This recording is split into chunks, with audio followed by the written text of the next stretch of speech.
has it only been a day since I did this? Jesus Christ, it feels like I haven't touched this console in a fucking week. Welcome back to Dark Souls 2. I seriously don't know how it's only been a day. It genuinely does not feel like it. Right, we made it to Dragon Lake Castle last time, because that was my stopping point for the night. I'm trying to stream slightly less time, as well as slightly less often, just so I can give myself a little bit more time, just for sleeping and generally taking care of myself. Even though I still probably haven't been doing that as much as I need to, but I don't exactly feel like I'm gonna die in 30 seconds, so I suppose there's that.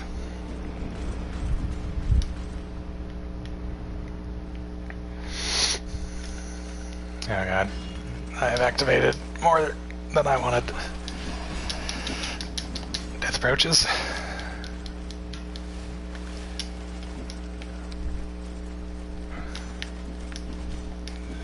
Fuck me, fuck me, fuck me. This is a wonderful way to start a stream. With 8 million fucking stone soldier guys trying to shove their spears into my asshole. And relatively succeeding. And dead. Fuck.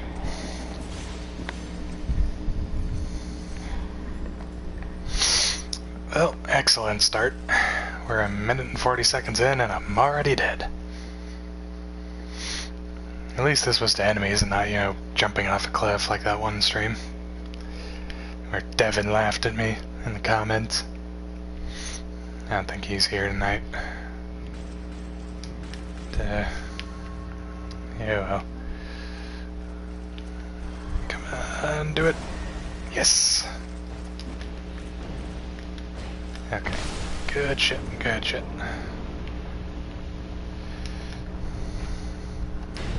I'm gonna try and take care of you up here. Or you could just fall in the hole and fuck up my entire plan. That works too.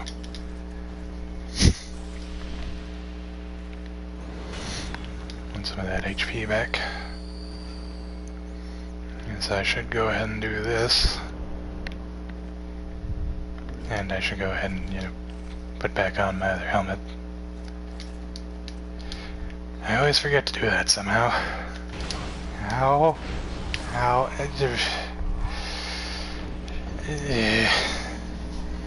God, I am so out of practice. I eat a sloppy joe of shame.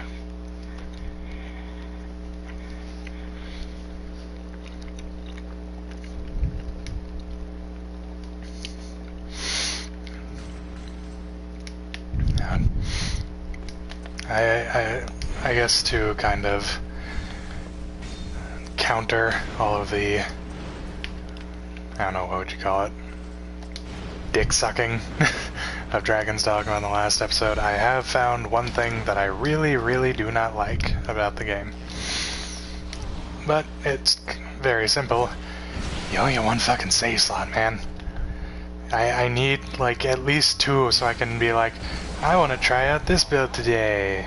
And then it's like, yeah, I can do that without having to completely restart the entire fucking game. There's only 2 ways to fucking start it, like, start from the beginning. Like, go back to the very first area in the game and all that shit. You either completely wipe your previous character, get rid of all of their stats and every item and everything that they had picked up, which I accidentally did leading up to the playthrough that I was on up until earlier today.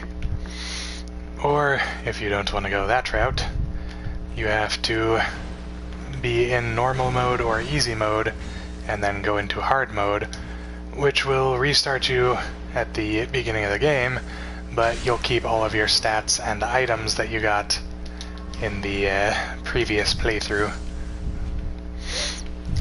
So, unfortunately, that works extremely counter to what I'm trying to do, because I decided, you know, I want to try out the Magic Archer, because I've been, like, looking at some of its abilities and shit, and they're all really cool and everything. It's like, oh. So that seems like it'd be fun. Oh god. Hey, I'm not dead.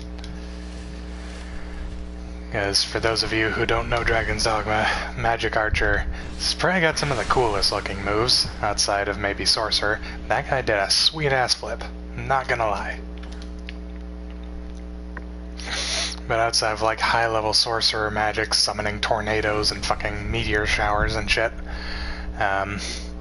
the probably second coolest class in terms of just visual appearance of the moves is definitely Magic Archer. And it's kind of fun because it combines magic, which is probably some of the best that's ever been put into a video game, as in Dragon's Dogma, with archery, which is also probably some of the best that's been put in a video game.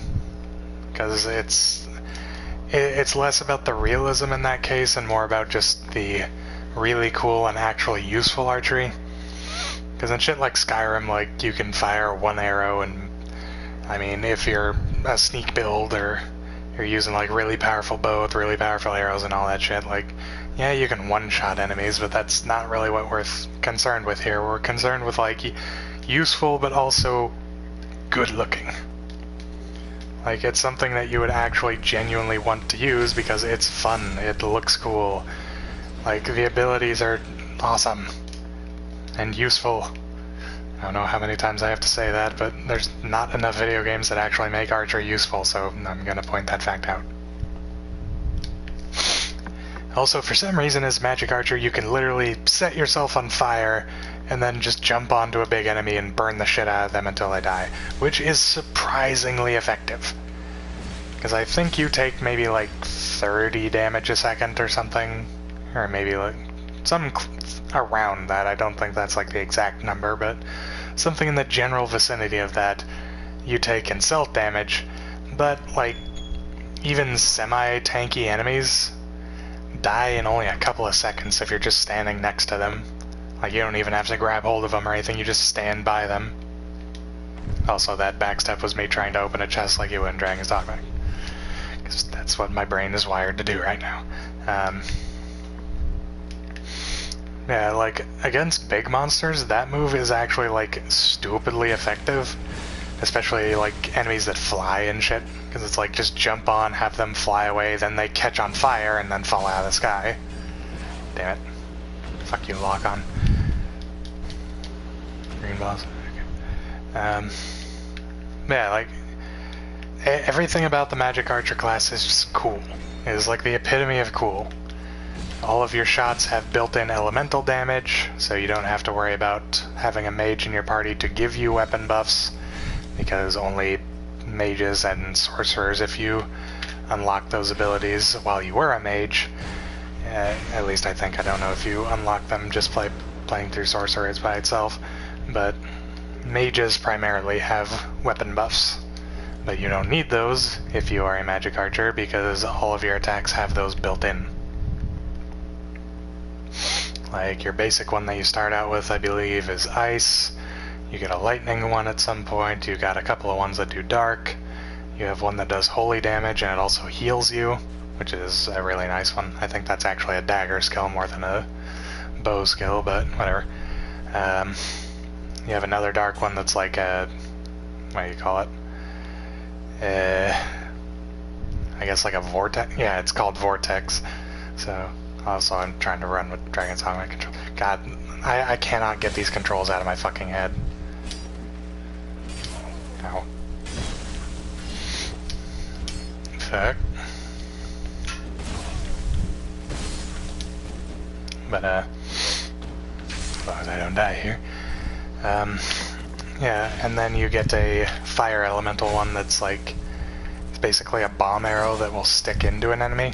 And then if you either shoot them again or you hit them with your daggers, then it'll explode.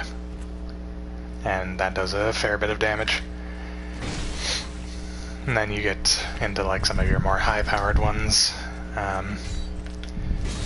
You have like a self buff that just straight up increases your magic for a little bit, which means you're increasing your damage. Get out of my life. And then your most powerful one, which I believe is the like highest damage single hit in the entire game, outside of like the Maker's Finger, I think is what it's called. It's an arrow that you can get after completing a specific NPC's questline. Drink! Oh god, I'm trapped. I'm trapped. I'm trapped. Just like the music, I am trapped. Okay. Jesus fucking Christ. Can you just fucking die, please, for the love of God? How is he still blocking? He was literally starting his swing. Die already. God fucking damn it. Jesus.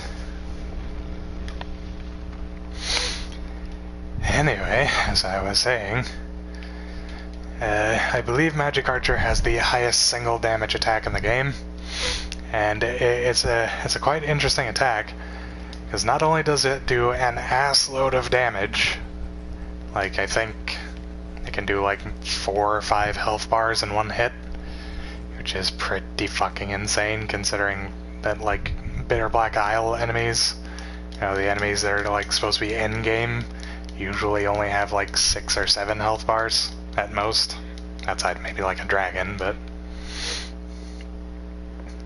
and you know, the big bad boss of that area. But the way that I was gonna say spell, the way that ability works is you randomly sacrifice one of your pawns, and if you only have your main pawn with you, then you instantly sacrifice that. Also, it's kind of stupid, you can't take your fucking magic through that goddamn barrier, some stupid-ass reason.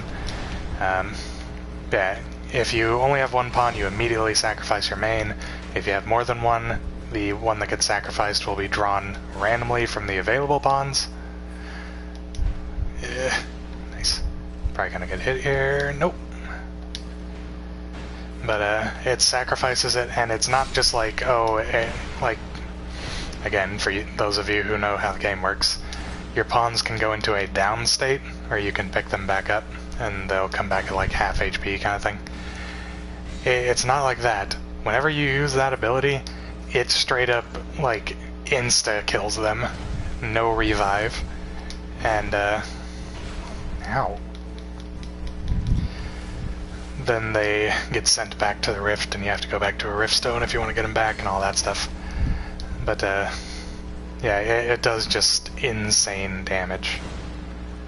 So it's pretty amazing. I believe the ranger has a similar ability that, you know, does not require the sacrifice of a pawn, but it takes their entire stamina bar no matter how much stamina they have. But it does pretty good damage as well, not quite as much, obviously, but it's kind of weird because you can control it, like you can move it up and down, left and right slightly, and that gives you the ability to miss, obviously. But I don't know, like the entire like Strider, Ranger, and Magic Archer. Hello, zombie. I am talking about classes in Dragon's Dogma, because I've been playing that game probably way the hell too much. I'm fucking obsessed with it. I love the hell out of that game. And I'm just, like, spouting out shit about one of the classes that I was trying to, I guess you'd say, respec into. But the whole thing that started that was I was complaining about the fact that you only get one save file, so you unfortunately, if you want to like go into a different class and have your stats be effective, you have to either restart the game entirely, completely wipe your previous character, all of their items, materials, gold, rift crystals, everything, and then you can start from the beginning again, and then actually level up your proper stats. Fuck these guys. Or you can go into hard mode, which will start you over from the beginning of the game, but you keep your class level ups, you keep your money, your rift crystals, all of your items, and your pawn has all of their stats saved as well. But the problem with that is, if you start out as one class that doesn't exactly mesh well with the one that you want to go into, it can kind of be an issue, like what I'm going through right now.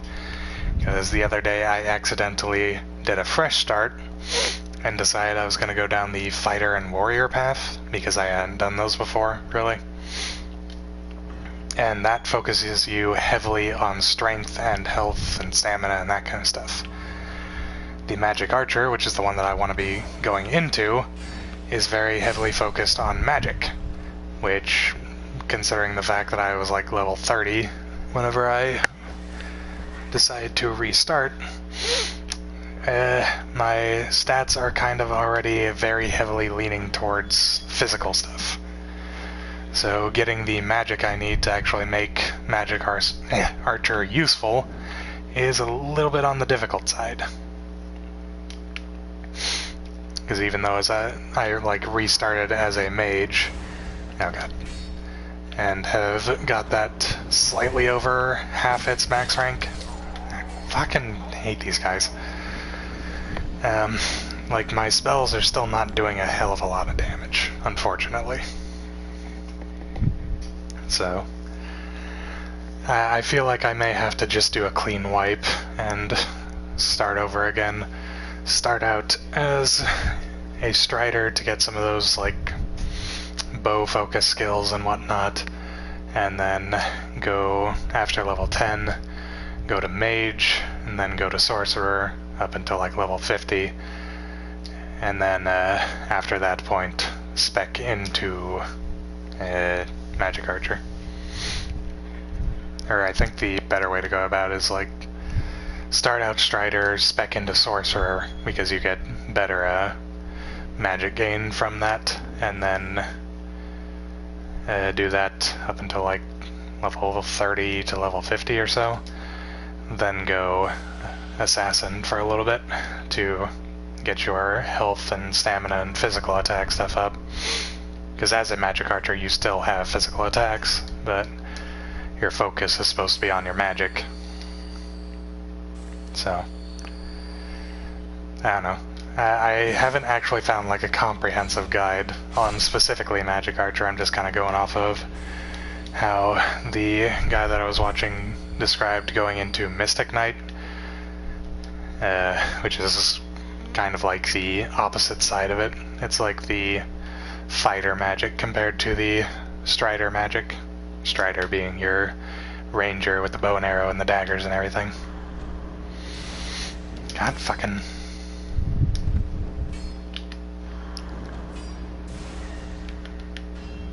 I fucking hate this entire room. I hate this entire area.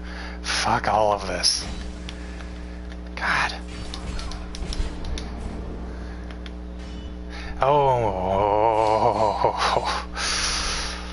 God, I hate this fucking game right now. I really, legitimately hate it. Jesus.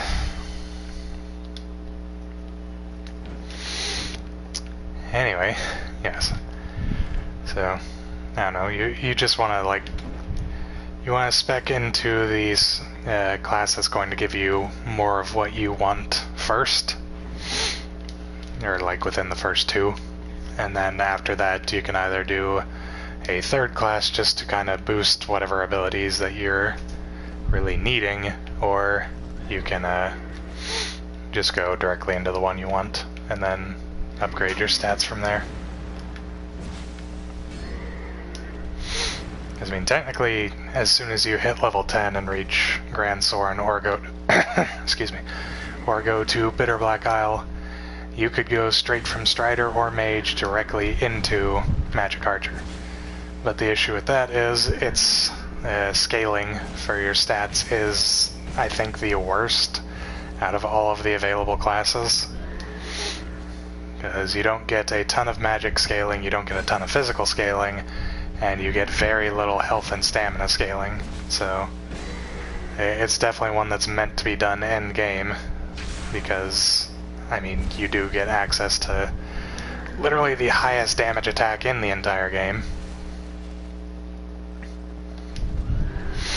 So it makes it at least sort of makes sense that you would need to be a high level and already have a lot of points into things before you spec into it, just because if you could get that crazy good damage right at the beginning, then there'd be no reason to ever play anything else, because that's just the optimal build at that point. Which game developers obviously know that people are going to go for optimal build if it's presented. So, I don't know.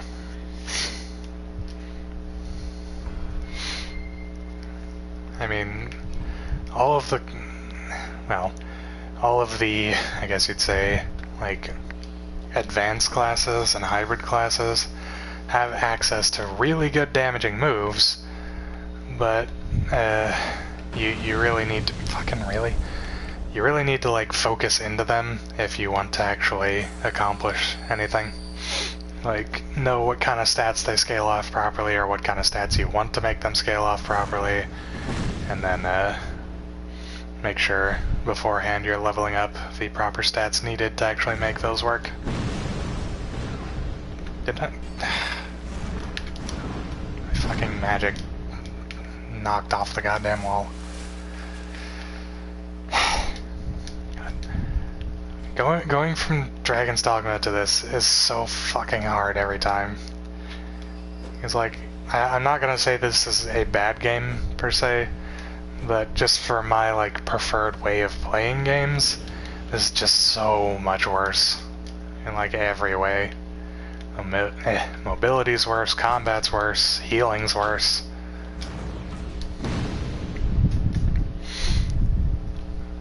And I cannot wait for this game to get or Dragon's Dogma to get released on modern consoles. Because on October 3rd, it's coming out again for PS4, Xbox One, and I think getting another PC release, because I do believe they're adding a few extra things. But until that point, and until I, have money to actually make use of that, I'm stuck playing it on PC. And I mean, it's not like that's really a bad thing, because the PC controls are pretty good, and using a controller is perfectly acceptable. But I don't know. It just makes life a little bit easier to have everything coalesced into one system. And besides the fact that I can stream it and do videos on that. But I don't know. I've been talking way the hell too much about Dragon's Dogma recently. If you have anything you would like to discuss or have me talk about, please feel free to give me a topic, because otherwise I'm just going to keep ranting on this game.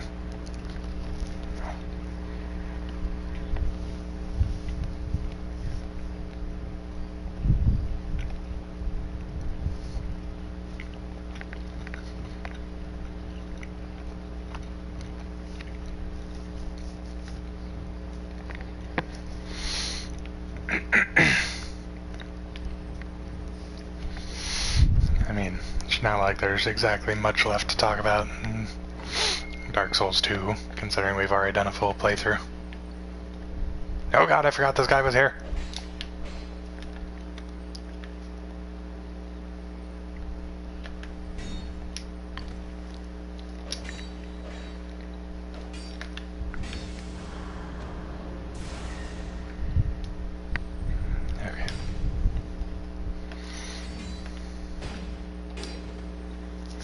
This fucker's dangerous.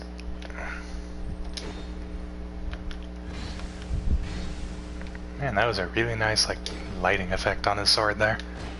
Dude, side stab, yay. Okay.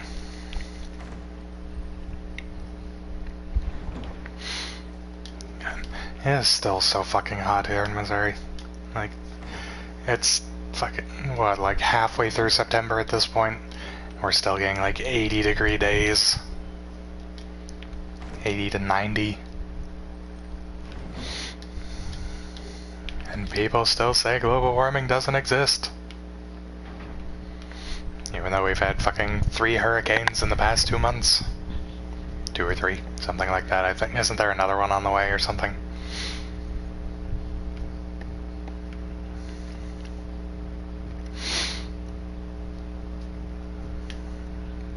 I don't know. I don't keep up with news very much anymore.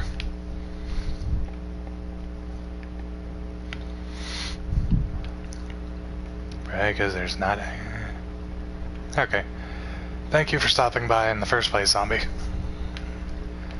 I'm probably only going to do like a 2-hour stream or something tonight, unless I get like a lot of people who show up and can give me stuff to talk about.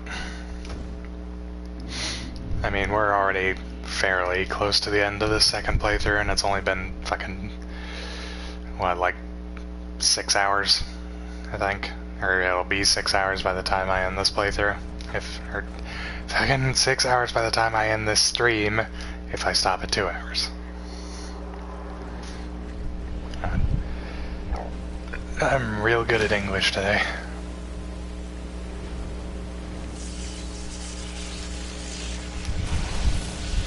Oh, thank you very much, Zombie.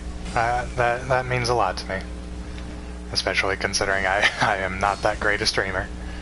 There are plenty of better people out there for Souls content, or just content in general, so... the fact that you genuinely enjoy it just means a lot. But no, seriously, like, you should check out some, like, actual good streamers. Go watch, like, Lobos Jr. or Distortion 2 or fucking Ouroboros or...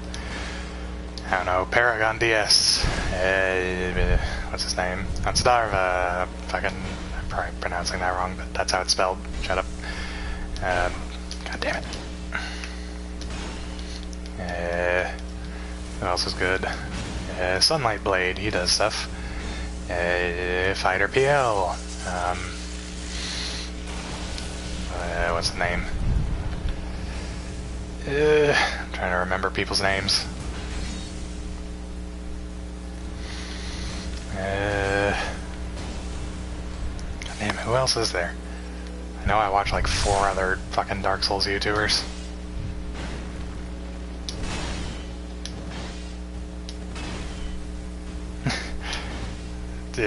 What exactly is my playstyle then?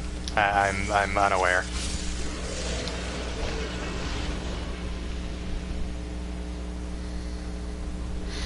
I kind of feel like I just mash R1. I mean, I very rarely use R2s and other such things.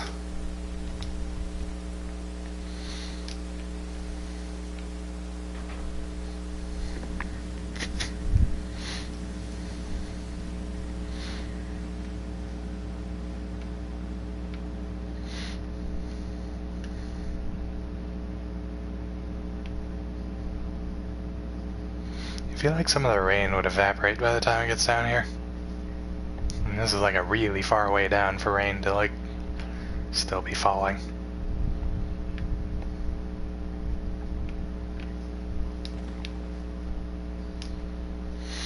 Actually, real quick, I hear the oven going off. I think I've been hearing that for a little while. I'm gonna go make sure nothing's catching on fire. So I will be right back.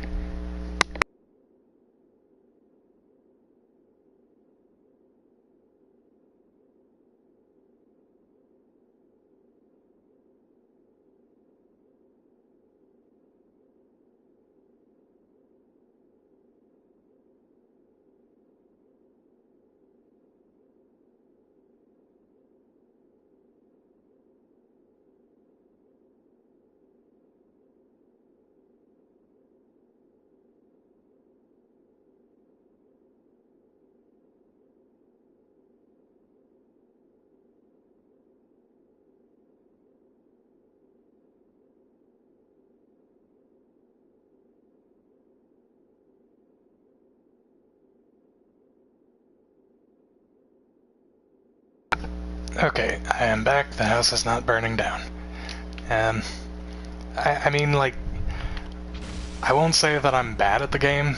Like, I've played these games so much that if I was bad at them, I wouldn't be playing them at this point. But, for one, thank you for saying my stream's entertaining. God, I cannot speak. And I just once again have to ask, like, what about it is, just because I know there's so many people out there who are legitimately better than I am.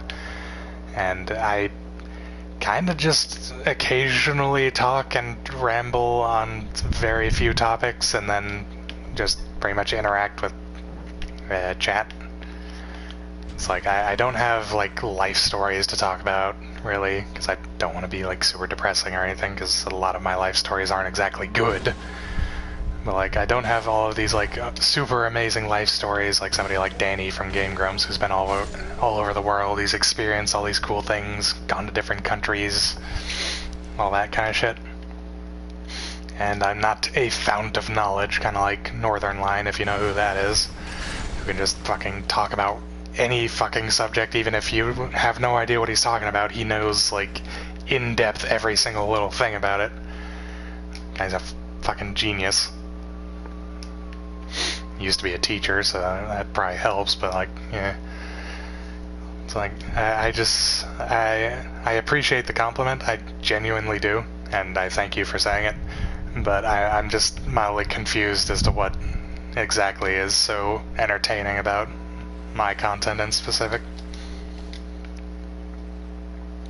It's just a curiosity thing. Like, I'm not saying you're wrong for thinking I'm entertaining, because people find entertaining what they find entertaining, but I'm just curious, because I'm still incredibly new to this. I mean, I've been doing this for like 3 weeks, 2 weeks, maybe a month at most, I think.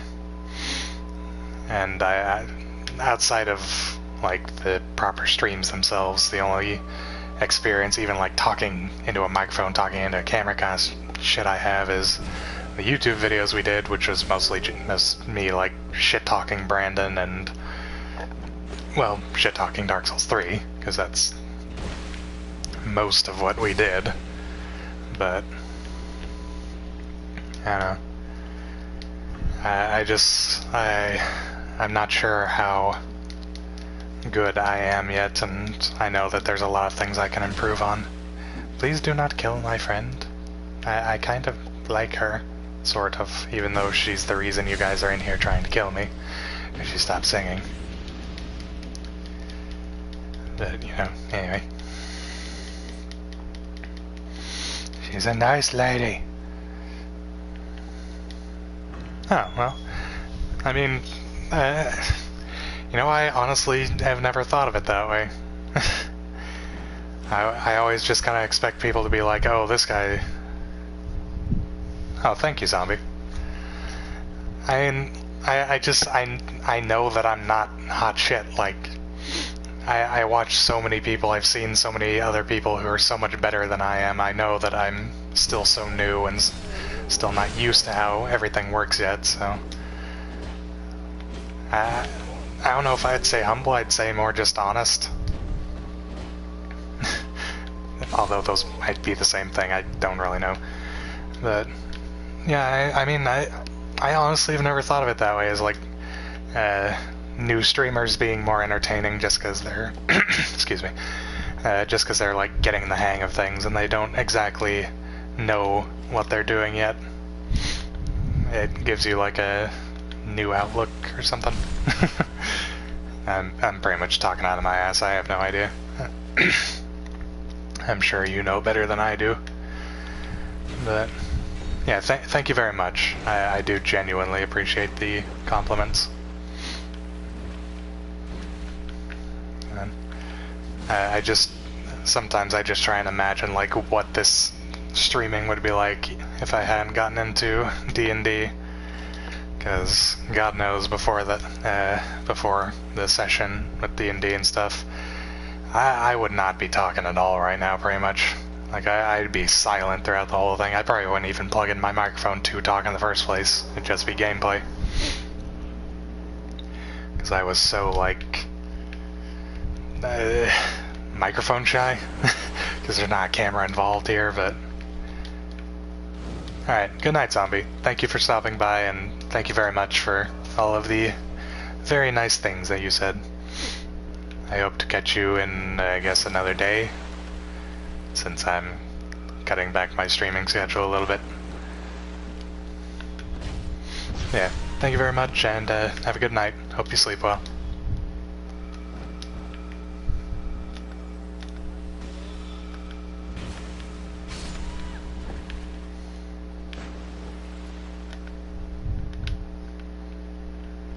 Night.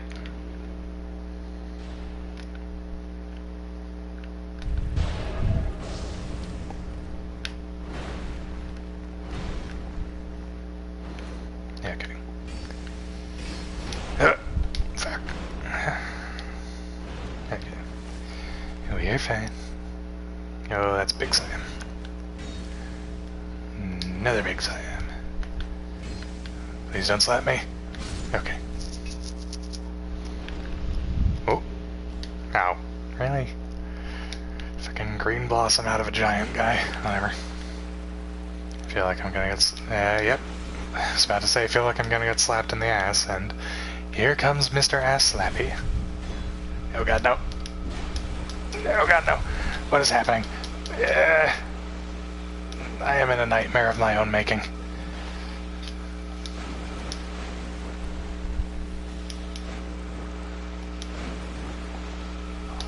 Ah, fuck. Well, that went about as well as it should have.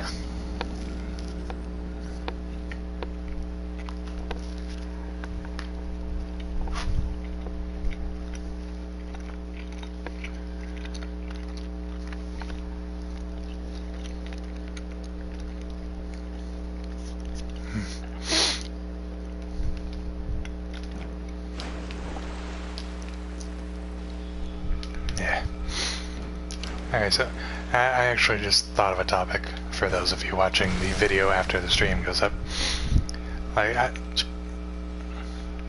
God, that looks painful. I am sorry. Ow. Not only did I fucking shove a halberd through her spine, I then embedded her in the floor. Jesus. Okay, so topic of conversation, just so I'm not fucking silent, because I'm bad at my job and can't think of things to talk about without somebody here to talk to. I'm not, like, in any way a health nut to any extent. Like, I eat garbage food, like, constantly. I am, well, fat. That's probably the easiest way to put it. I'm kind of fat. So, I don't really have a lot of room to be talking when it comes to, like, oh, this food is bad for you, and shit like that. But I just want to point something out for those of you who are health concerned. Fucking white bread, like just, you know, enriched white bread kind of shit you can buy at, like, Walmart. I'm dead here. Okay, not dead. That stuff is, like, I think it's so processed, I don't know if it can go bad. And my reason for thinking this is, I forget why I did this, but I brought a loaf of bread into my room. I think I was making sandwiches or using it for, like, some chili or some shit. It's like, dunk it in, soak up some of the juices and whatnot. Anyway, yeah, I brought a loaf of bread into my room. That was maybe like 3 weeks ago, and that shit still has not gone bad. Like, it's probably stale, but it's not moldy. And I'm not sure how. Because, like, you know, food goes bad eventually. Like, there's no getting around that. Like, organic material decomposes at a constant rate at some point. And yet, like, this stuff has been in here for so long, and it's still not, like, a hive of mold and bacteria. I just do not know how.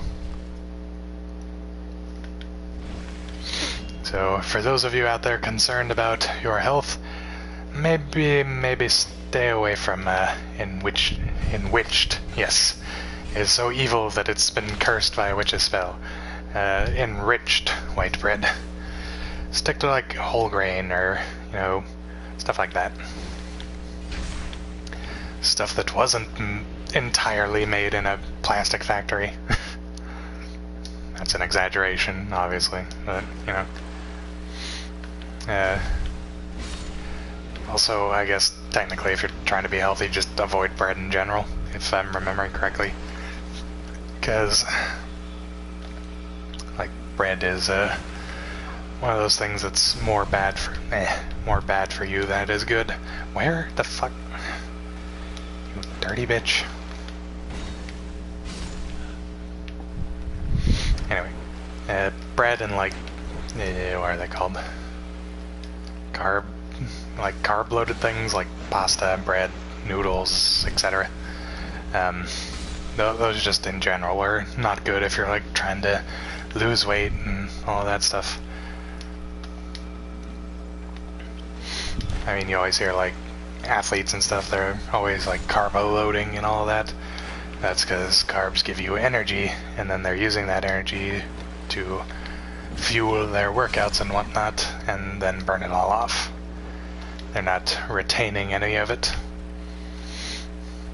because carbs are what make you fat. And as sad as it might sound, I actually, I literally, this is gonna sound really stupid, this is like on the tier of Brandon not knowing the difference between beef and pork.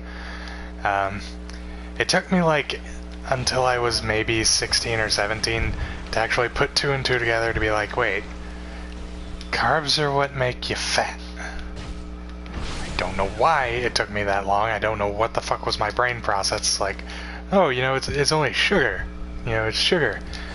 And that's why you always hear about like low carb diets, because it's not a diet if you're not trying to lose weight. And why would you be dieting with low carbs if it were not for the fact that carbs add to your weight? So, I don't know what the fuck was going on in my brain, but something in my brain was just like, no, carbs aren't what make you fat, it's sugar. So those sugary sodas and drinks and candy and all that, that's what make you fat. No, it's probably in part and parcel to, you know, excuse me, eating shit tons of bread and bread type products and, you know, cheese and all of that shit. There's a lot of things that will add to one's weight, and I don't know why it took me so long to actually process that. And, you know, I wouldn't say put that into practice, because I still fucking eat bread like a goddamn maniac. Love me some bread and some pasta and all that stuff. But, you know, I at least managed to cut soda and shit out. So, at least I got rid of the sugary part. Please. Okay. Because, yeah, I stopped drinking soda in replacement for, what the hell are they called? Clear American waters, or flavored waters. They don't have anything in them. Got no sugar, no salt, no nothing. It's just some carbonated water and some flavoring. But, yeah. That has, I would say, helped my health slightly. Because I'm not just swilling down gallons of sugar every month. I mean, like, I used to go through fucking, I don't know, like 2 liters of soda in a week. Like, I was not a healthy person. Still not, but I'm better than I was. So, small improvements. I've also been lifting a dumbbell somewhat recently, so I'm slightly burning off some of the intake. Not probably as much as I need to or should, but, you know, I can flex and actually see muscles in my arm now, so, you know, there's some progress happening, however minute it may be. And, you know, that's how you gotta go about it, man. Small steps, baby steps. Just, you know, do what you feel able to do when you feel able to do it. Because if you try and overload yourself all at once, all at the beginning, like, it's just not gonna work. Like, you're gonna get burnt out, you're just not gonna feel like actually going through with any of the stuff that you're doing, and you're just gonna fucking give up on it. And then feel sad because you didn't go through with what you were trying to do and you didn't, I guess, get healthy like you wanted to and all that. So, baby steps. Do a little bit at a time. Get yourself used to it. Get yourself into the mindset of doing this thing, like daily or weekly or whatever. Try out new things like new foods and exercise and all that.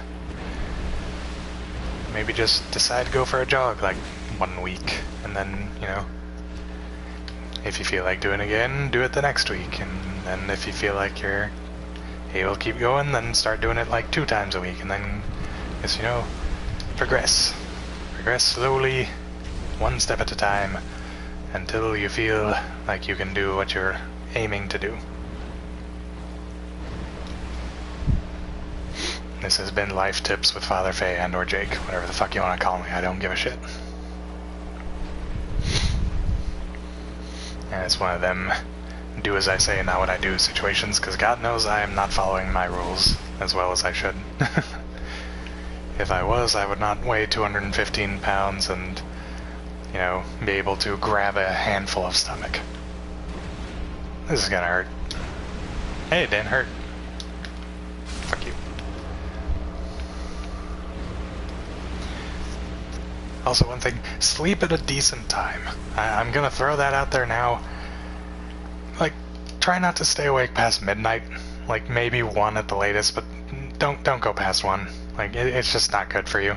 It's not good for your health, it's not good for your sanity. Like, your mental health will suffer for it, your physical health will suffer for it. It's just not a good thing. I've been dealing with that for months now. I can pretty much say I'm an authority on the subject.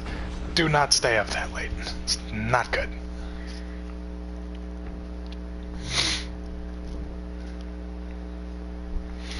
And also, you know, maybe go outside occasionally. That's another one that I need to do more often.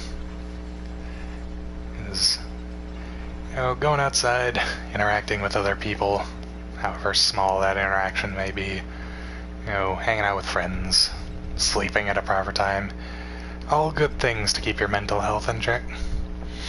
Because if you're feeling really depressed, you know, sleep at like 9 o'clock and, you know, call up a friend and just talk with them on the phone for a while, or like schedule a little like hangout date or something.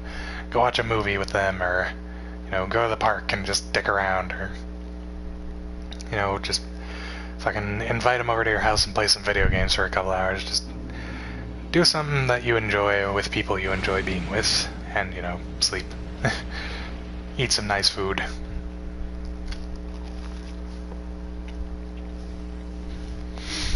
I'm not saying that's like a cure-all, but it will help you feel better.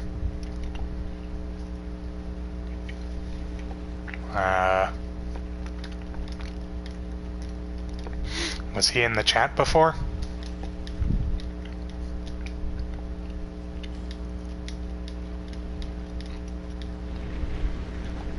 I feel like I remember that name, but if it's the one I'm thinking of, it is definitely in a negative way.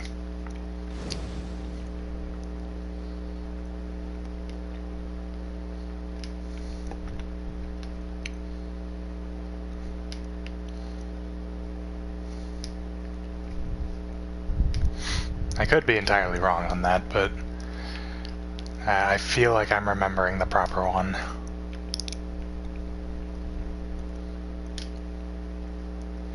Actually, before I go getting misinformation, I'll just look it up.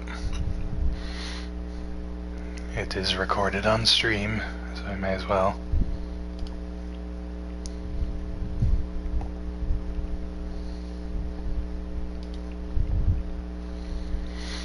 Alright, what was that? That was like... Was it this one? Or no. This one?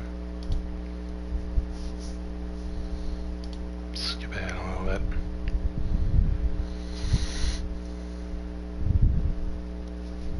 Right here.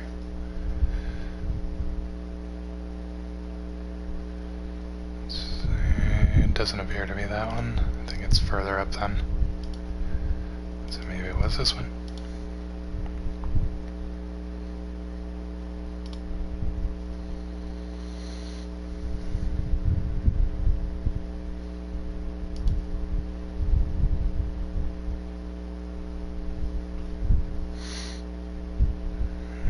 Was it further back?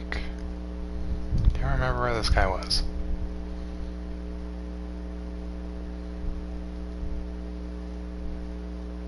Ah, no, I did have the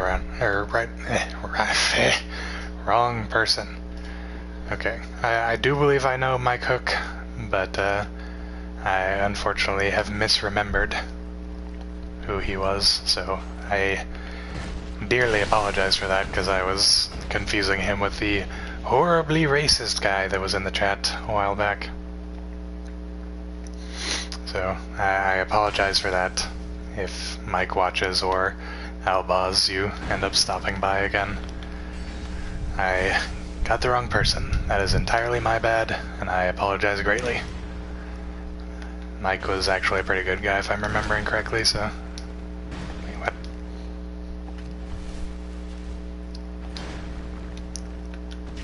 Oh, no! I'm sorry, Torch Bro. But yeah, Albaz, if you're still here, I got the wrong person, so I apologize for the insinuation. And Mike, I apologize if you watch this.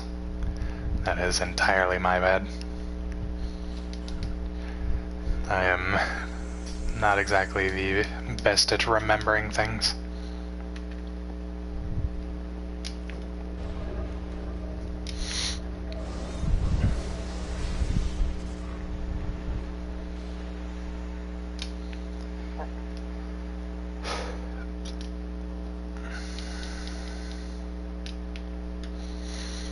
Alright. Actually, I'm thinking about it. Okay, I still have that. I need to go turn that in. Yeah, Hogdane, woo.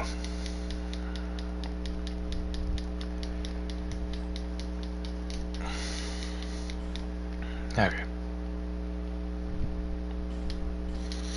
May as well get some more copies of that. And I'll take some more of that. Okay. Alright. We have Velstad. Then we can go to Aldia's Keep. Then we can go to Dragon Shrine, get the Mist Heart, go kill Giant Lord. And then I think we can just go ahead and finish this playthrough. We might actually be able to finish playthrough 2 within the 2-hour mark, if I hurry my ass up.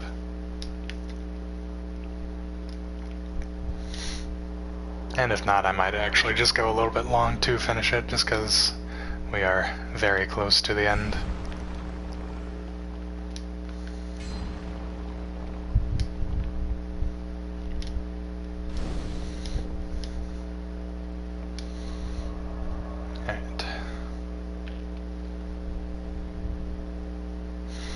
Just haul ass through here.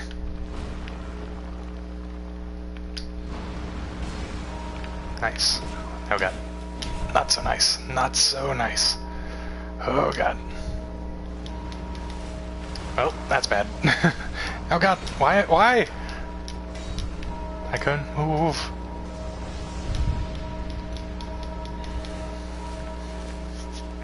It's a good thing I chugged as much as I did, or I would literally be dead. I would also probably be able to speak properly, like a normal human being. Come on. Thank you. Not the one with the track, not the one with the track. It's over here.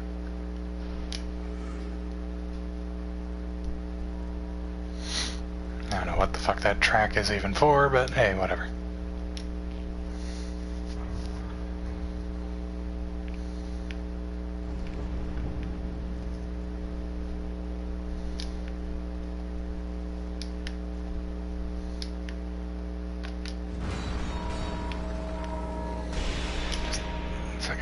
Okay, we're good.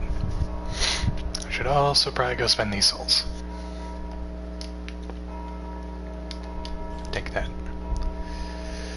And get the fuck out of here.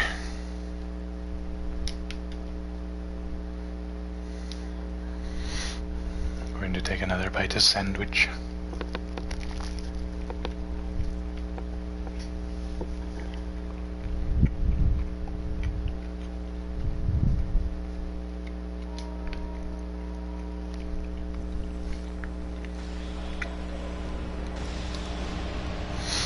Excuse the chewing noises.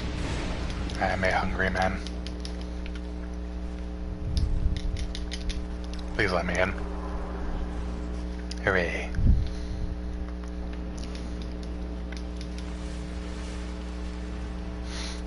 I don't know if even buffing this thing with dark in the first place is even going to be worth it, but... more damage is more damage! Okay.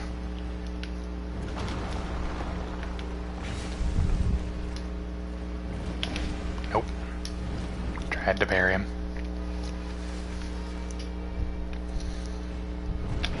Nope. Nope. I've never parried Felstad before, so excuse me for my terrible skills. Probably gonna die here, but I want to land the parry, damn it.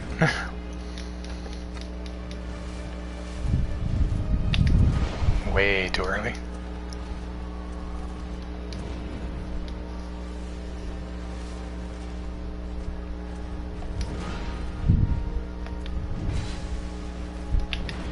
There we go.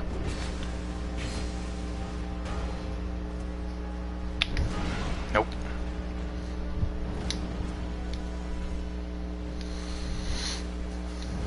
Ow. Should probably stop digging around. I mean, what else am I gonna do? It's not like I have fun or insightful commentary.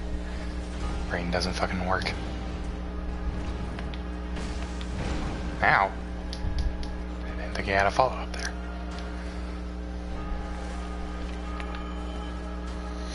Probably should have used a bright bug now I'm thinking about it. Seems like it would have been the smart thing to do.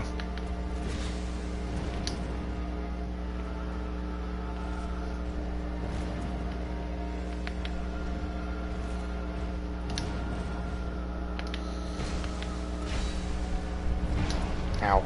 I thought I rolled that.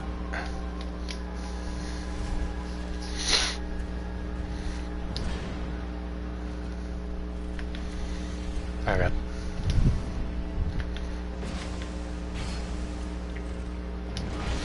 Oh! This is the opposite of good.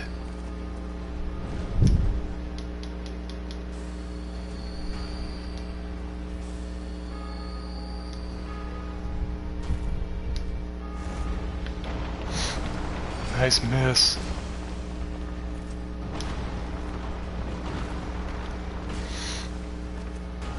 Yeah, so I guess I'll pose another question just to get a chat topic going. How many people have watched Dragon Ball Super? And out of those who watched the original series as well, like Dragon Ball and Dragon Ball Z, because Plague of Gripes, I think yesterday, made a video about a very, I would say, sad topic. Toriyama and Toei Animation just really don't seem to like a lot of their characters, and there are certain ones that just end up getting the absolute shaft in terms of like screen time, character development, just general not being like reduced into a background character. And Ten Shinhan, or Tien Shinhan, however it's pronounced. I probably said that wrong, but whatever. He ended up being one of those characters, and I did not know the extent of it because I haven't watched Super, just because it seemed like it was probably just beating off Goku because he's got like, what, 4 new fucking power level forms and bullshit. It's just a bunch of nonsense. But I after watching Plague's video, I have seen what they did to Tien, and man, they do not like him anymore. Because back in the original Dragon Ball, when he was a villain, he was one of the few people to actually beat Goku, which is a big accomplishment in the series, considering Goku's like Mr. Impossible to beat. But he beat Goku. He was considered so dangerous, like the one move that he is now known for, it's become his fucking thing, is Kikoha, or Kikoho, whatever, however it's pronounced. I haven't watched the show in a while, so I'm getting these names wrong probably. Like, Master Roshi, one of the most powerful fighters in the world at the time, was like fucking scared of him because he used this like forbidden technique because it was so dangerous to the user because it's so strong and all this shit. And it's like, and he also had the, what was it, Dodonpa or whatever. Oh nice, Mastery of Sorceries. Woo! Okay, so we only have 3 schools of magic left to get.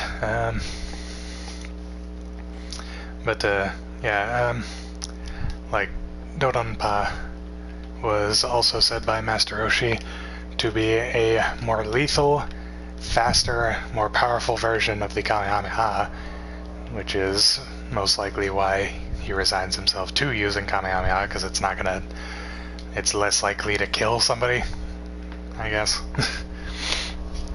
But like, not only that, but he was also a good martial artist. He had a lot of like hand-to-hand combat skills. He could also duplicate himself and duplicate his limbs. Like, he was a genuine threat back in Dragon Ball. In Dragon Ball Z, he was arguably the strongest human before the whole Krillin thing, which even now is like more of a slap in the face because of the fact that Krillin's gotten so weak that he can fucking be harmed by bullets now, which I don't think Tien can, so the fact that Tien has basically been demoted to being weaker than Krillin is just sad. But, like, back before, like, Krillin on Namek, like, getting his boost and then getting blown up and brought back and all this other shit, Tien was the strongest human. Like, fucking no doubt. And then now in Super, it's like he's gotten 4 episodes that he was like actively in, and all of them had the spotlight stolen from him by somebody else. And then, not to mention, like, he just made to look like a giant sack of living shit.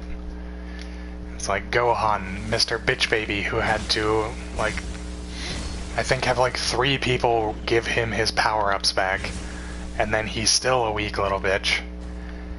Just like teleports in front of him, because I think it's Goku and Tien on a team versus Gohan and Piccolo doing like a sparring match thing, because they're supposed to be working on like Team Unity or some shit. And Gohan just like teleports in front of Tien, gut punches him, and then he's out of the fight for like most of it. And then when he actually does get back in the fight, Gohan just hammer fists him through the fucking planet. Not actually, but like, he fucking makes a crater out of the mountain they were standing on, and Tien ends up in the bottom of it. So it's like, you've turned what was once like one of the biggest threats in the series, one of the most like dangerous characters in the series, into just a fucking complete and total bitch. For no good reason.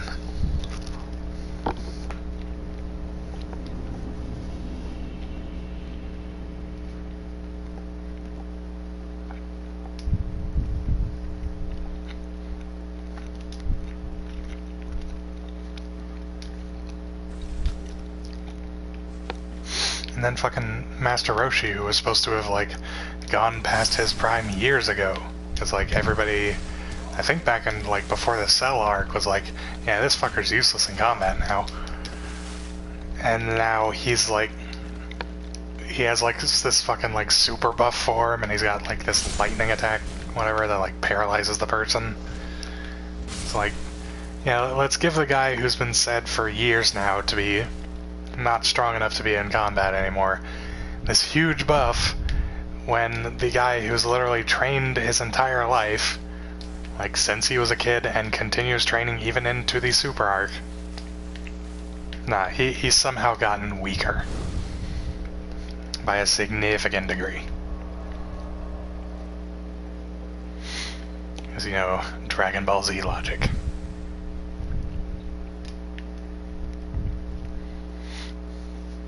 I don't know, that just annoyed me, because I like Tien, like in the old series and like in all the video games that were like pre-PS3 and 4 era. Like, I liked all those, they were good, they were fun. And Tien was actually a pretty good character in most of those. But now it's just like, nobody even seems to remember any of his moves besides Kikoho. Because that's literally the only move he has used in the entire series of Dragon Ball Super, and it has only even landed twice. Once, it only hit 2 weak-ass little Frieza minions who are weaker than the ones that were sent to Earth in the first place. And then the second time, I forget when the second one hit. I think it was during the tournament. He like hit one guy and it didn't really do a lot. And then he ended up getting disqualified from the tournament anyway. So, yeah.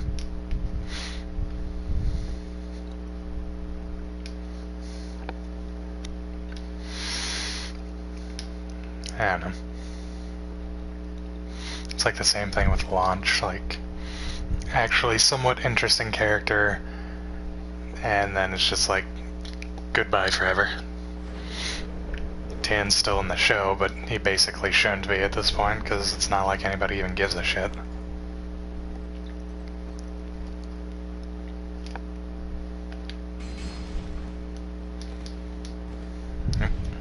God, fucking... Still got Dragon's Dogma controls in my brain.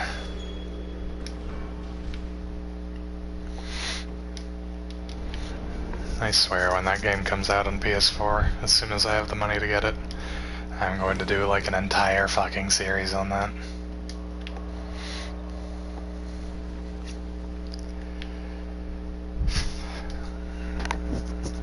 I'll probably go either Assassin or Mystic Knight for that, because Assassin is fun, and I don't think I've actually ever done Mystic Knight, but it seems like it would be fun, so I don't know. We'll see what happens.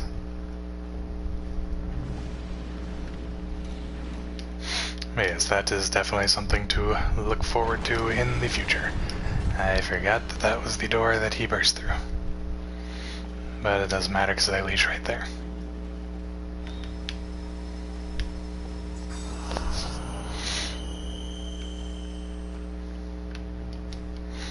Yeah. If any of you are interested in Dragon's Dogma content, there will be plenty of it coming sometime in the future. Possibly not near future, just because I don't have money or a job at the moment to, you know, be able to buy it, but whenever I do, you know damn well that's gonna be like the first fucking thing I do is record some of that shit. Ow. You giant asshole. Ow.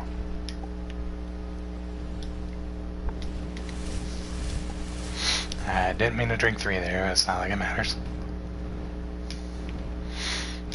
Oh boy, and if you like dragon fights, just wait until Dragon's Dogma, because, oh boy, dragons are definitely fun to fight in that game. Especially if you're one of the ranged classes. It's a little bit harder for melee, but with melee you get to experience more of the, like, I don't know how to call it, like the grappling of it. Because, like, all dragons have weak spots in Dragon's Dogma, and for all of them except for, like, the super endgame ones, their weak spot is their heart, right in the center of their chest. So you can jump up and grab on right there and then just whack the shit out of their heart to do lots of damage. You can still damage them by like smacking them in the face or hitting their tail or wings or whatnot, but the big damage comes out of attacking the heart. So if you're like a ranger or strider or magic archer or any of those, and you can specifically target the heart with your aiming reticle and whatnot, or if you're a mage and you get the lock-on point and whatnot, I say whatnot too much, but whatever,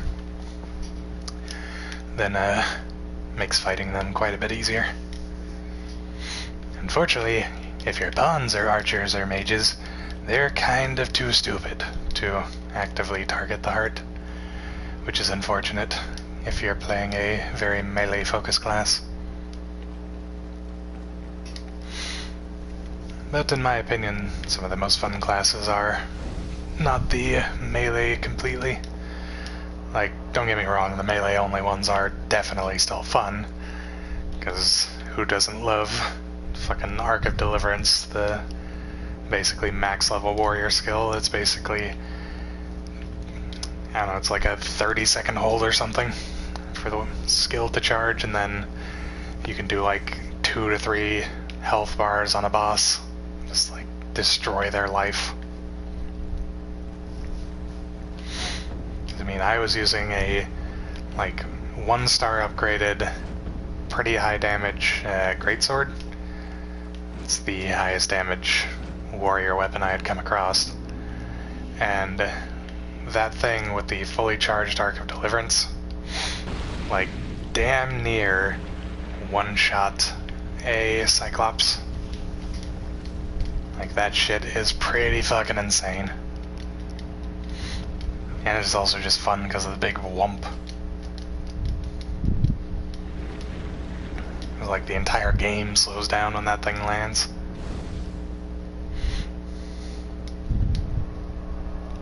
God, there's so many people here using Alter Greatswords, Jesus.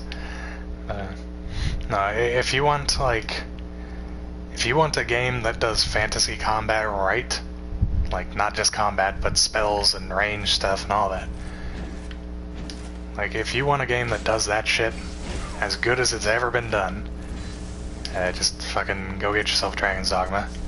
You'd probably find it really cheap on PC right now, and it's coming to current-gen consoles. Like 3 weeks? 3 weeks from now? Something like that. Sometime relatively soon. It's October 3rd, I just don't know how much time is in between now and then, to be exact. But yes. Like, if you like magic in a fantasy setting, Dragon's Dogma is the best that you will ever find, because what other game that has magic like that lets you summon a fucking tornado or a meteor shower, or lets you spawn up giant pillars of ice that snake around and stab through enemies and shit like that. Or create, like, actual earthquakes that shoot pillars of stone up from the ground. Like, if you like magic, that is the game for you.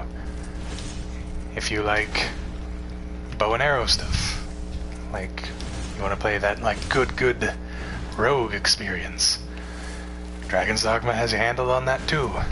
Because Strider and Ranger have really good bow skills. Like, I think with Ranger you can shoot up to 10 arrows at once. It's pretty amazing.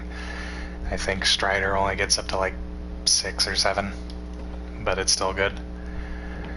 And then you also get the Magic Archer with the homing arrows and whatnot. Ricochet bolts, blast arrows, frost arrows, lots of stuff.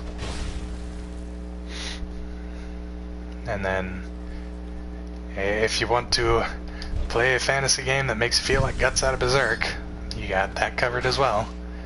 Because that's pretty much the warrior vocation.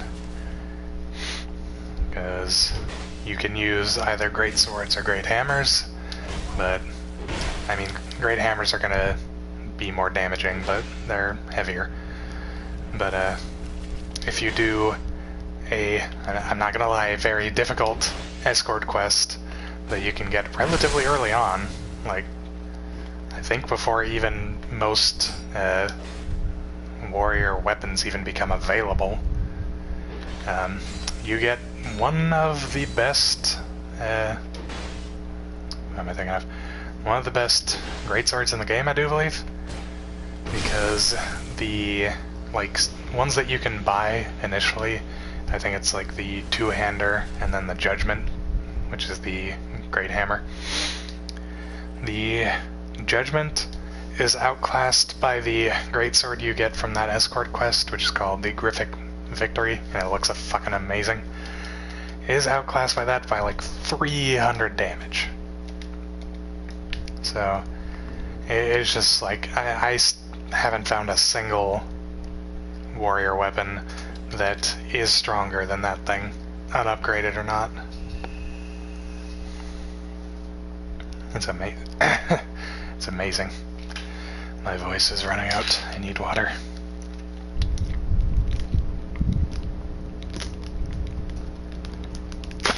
Oh God. Sorry for that. Yeah, like, I didn't even have that thing dragon forged yet, so God knows the damage could be more. Because I think its damage is like 500 and something at base, and then when you get gold dragon forge, that's like I think I looked at it and it goes up to like 800 or 900 something, which is just fucking stupid, especially if you use Arc of Deliverance, because oh boy, that does some fucking damage. That's the kind of shit where you find a fucking chimera or a dragon out in the wild, use that, and then they just literally die in like one hit. It's kinda crazy.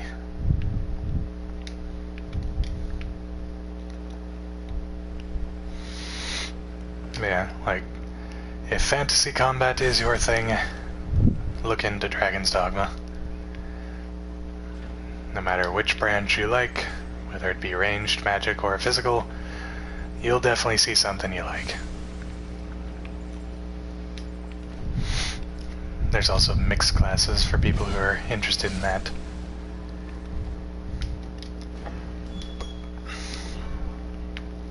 Because you have the Mystic Knight, which is basically your paladin. Oh god. You get like weapon buffs and stuff while maintaining a shield and sword. And you have some like self-heals, I believe. And then you have Assassin, which is your mix of range and melee. It's like basically Strider plus, which is Strider is your like start ranger kind of character. And then you have Magic Archer, which is mage and archer mixed together. You get a lot of elemental stuff like built into your attacks, and you get like homing attacks. I think like all of your attacks home in like, slightly.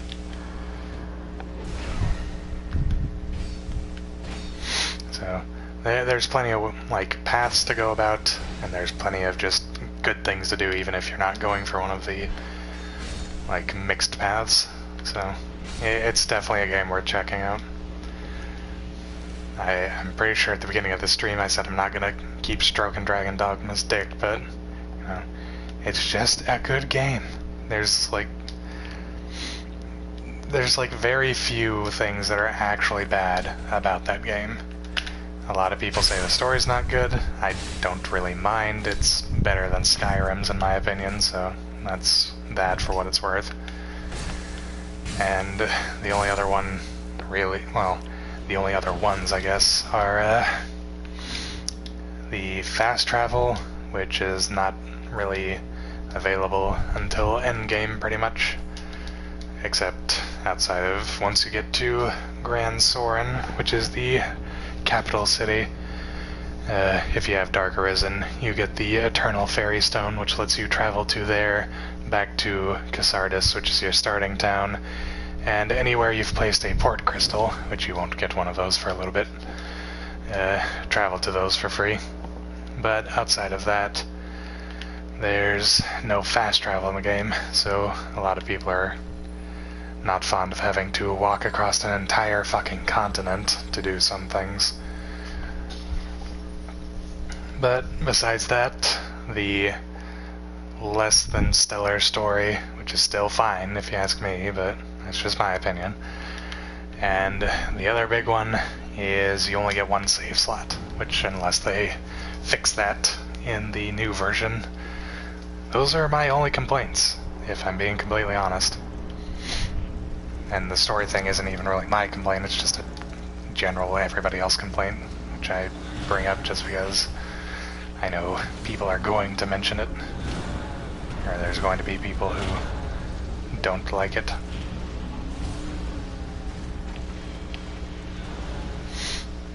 Yeah. Outside of that, there's really not a lot that you can go wrong with if you want to play Dragon's Dogma, if you're just looking for a good fantasy RPG.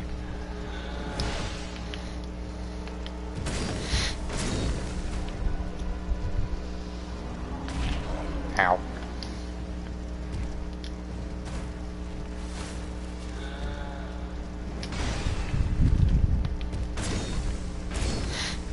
Alright, I'm glad I remembered this.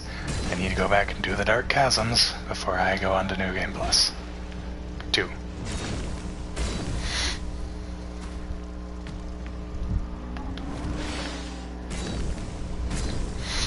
Okay. And also, I guess, I don't really know this specifically because I don't play Dragon Age games or Mass Effect or all that, but if you are fond of those, I believe you will also enjoy the pawn mechanic in Dragon's Dogma. You basically get to make your own little partner to go through the game with, and they can be any class that you want them to be outside of the mixed classes like Mystic Knight, Assassin, and Magic Archer. They can be any of the regular and advanced classes, just not the rest of those. But yeah, if you like having a companion to take along with you, or multiple, because you can actually borrow other people's companions, because there's the online component of that. If you like that kind of thing, you like being able to make your own little companion, that's another thing Dragon's Dogma has going for it. So yeah, just, there's really not a lot you can go wrong with. And I cannot recommend that game enough.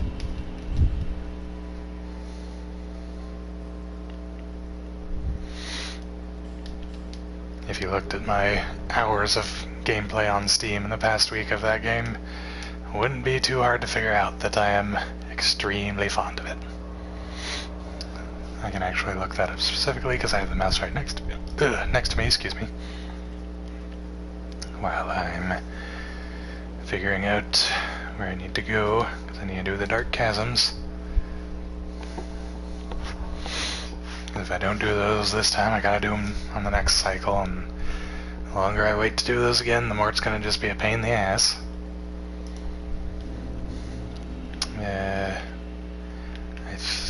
Yeah, I still need to do the one. Actually, fuck, I need to go do the one that's in Black Gulch first, so that's not the first one that I have to do, because I fucking hate that one.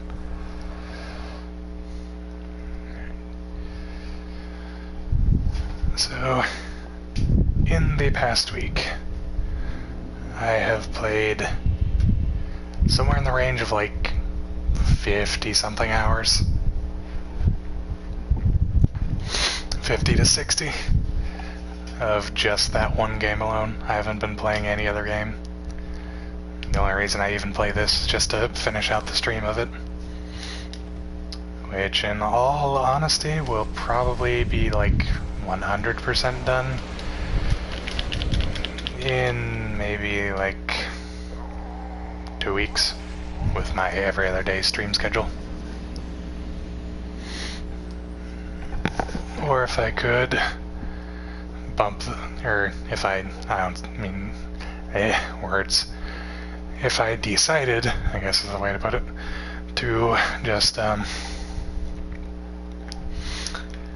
go back to like the 4-hour thing, the 4 hours a night, even if I did the every other day, then I think that would be able to get us done like by the end of the week. God damn it. That one fucking statue right there is just getting in the way. Yeah, if I did the 4-hour streams again every other day, we could probably be done with this by next week. Because depending on how long these dark chasms take me, it's only taken three 2-hour sessions to beat New Game Plus. And it'd take roughly the same to beat New Game Plus 2. And actually, now that I think about it, it takes significantly less to beat New Game Plus 2, because I have no obligation to kill any of the 4 Lord bosses again. Because in this playthrough I had to, just because I needed their New Game Plus souls for some of the spells. But in New Game Plus 2, I already have all the spells. I forgot I have to kill the giants first. Shit.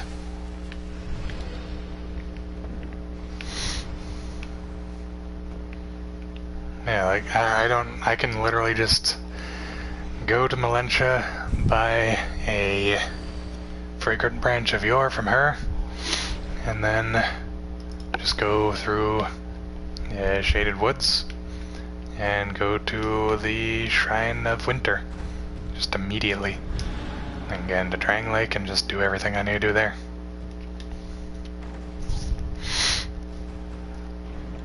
So, let me think.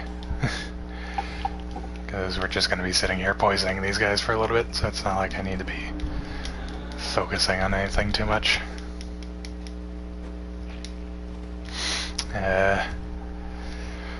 So we go talk to Melentia.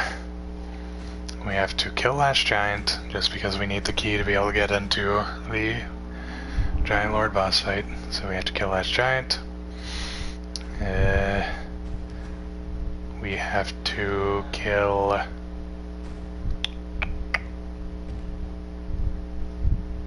Dragon Riders, Looking Glass,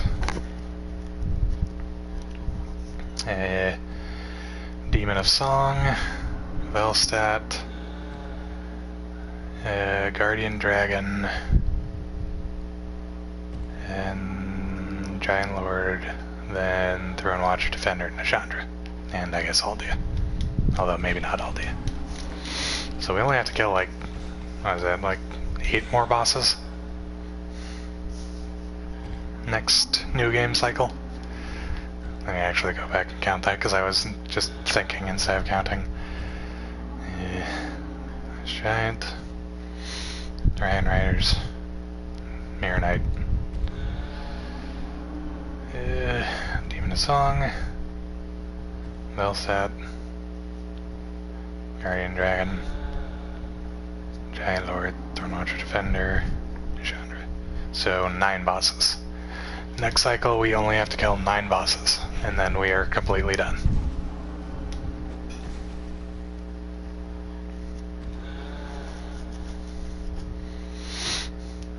I mean, if you want to be super technical, we don't even have to kill that many, because we only have to get to Drang Lake Castle to finish out, but if I'm going to go to Drang Lake, I may as well just finish out the last of the playthrough, because it's not that much left after you get to that point.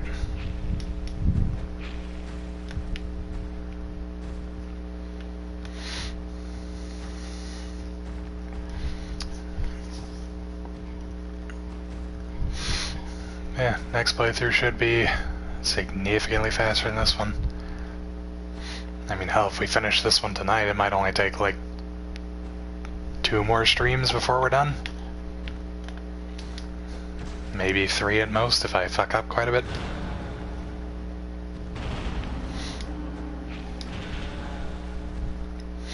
And then I'll, I don't know, do a vote, or I'll ask the other guys on the channel, or my friends, or I'll ask somebody what game I should play next. Or if somebody wants to be nice and buy me, or give me enough money to buy Dragon's Dogma early as a early birthday present, that will definitely be the next one. Like, no doubt. If I have the money for that when it comes out, like, there's no way I'm not playing the shit out of that on stream. And off stream. And just in general. I'm just gonna play the shit out of that game. There's nothing you can do to stop me.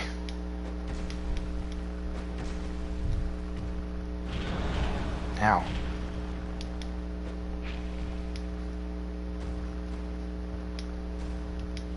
No! Why'd I have to run out exactly then? God, where are my bows?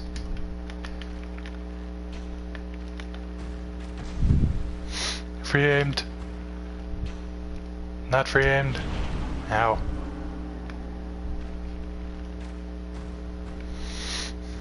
I don't know, maybe if people want to see more Dark Souls 2, I'll do a challenge run or something. Bow only, or magic only, or something.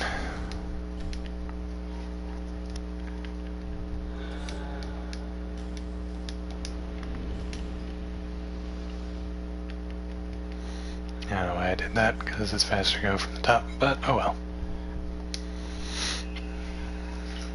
Yeah.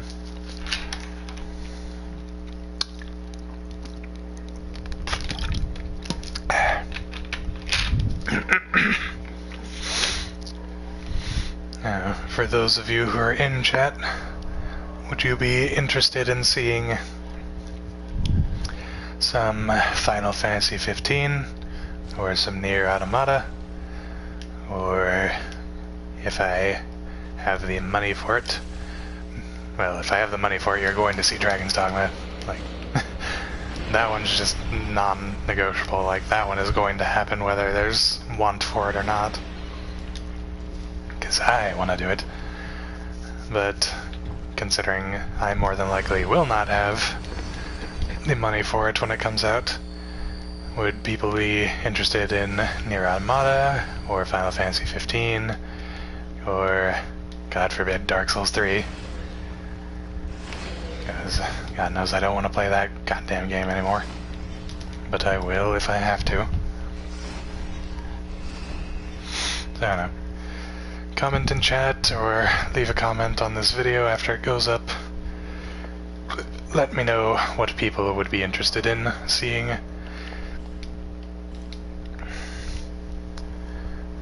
There's plenty of stuff I can play.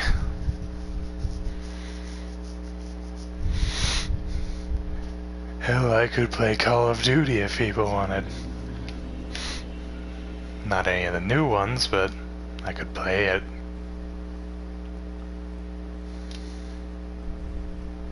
Please don't say Call of Duty.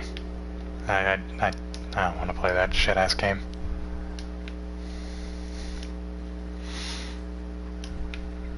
But yeah. Votes for Final Fantasy 15 or for Nier Automata, or I can go through and look at my library and see if there's anything else that I think would make decent for a stream game. And I'll mention that at a later date.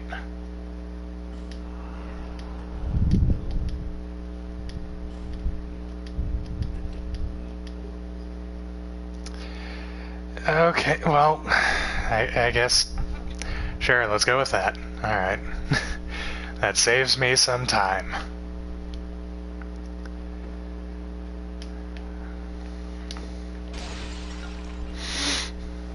God fucking damn it. Of course I had to fucking just talk to him one more time. At least I don't have to go through all those damn things again. So now we just go do Thronewatcher Defender and Nishandra. And then we go New Game Plus 2. I'll see how far I can get into that before the 2-hour mark. Depending on how good the Thronewatcher and Defender fight goes, I might be able to make it like back to Dragon Riders or something.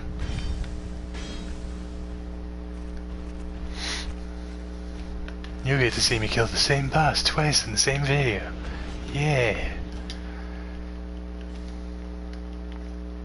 Possibly.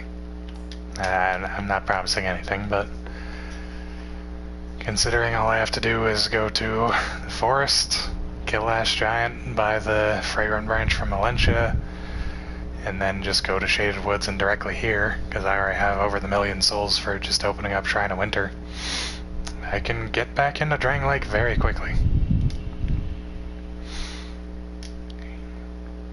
It'd be a bit of a stretch, but we could possibly do Mirror Knight in the same 2 hours. I feel like Dragon Rider is probably going to be a bit too much of a stretch, though. Like, I don't think we're going to have a lot of time left after that. Yeah, we can do that, and then I guess probably by the next stream we'll be done with Dark Souls 2. And then I guess, I don't know, I'll make like a short PvP video or some shit. I'll go into the arena or something, or I'll do some invasions and just make like a short, like 5-10 minute video or something asking what people would like to see out of the next stream.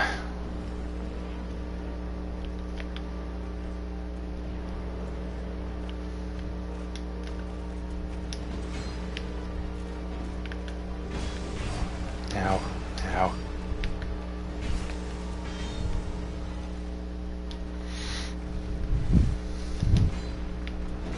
Ow. Yeah, I have a good feeling that I can make it back to Dragon Riders before the 2 hour mark, as long as I don't die like 6 times to these guys.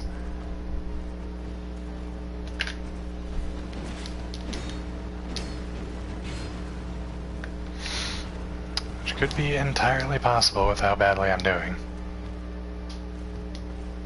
I'm probably dead here. Yep. Oh well.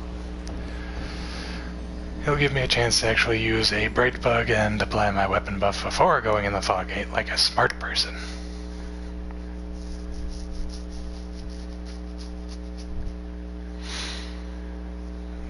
Yeah, I think that's it.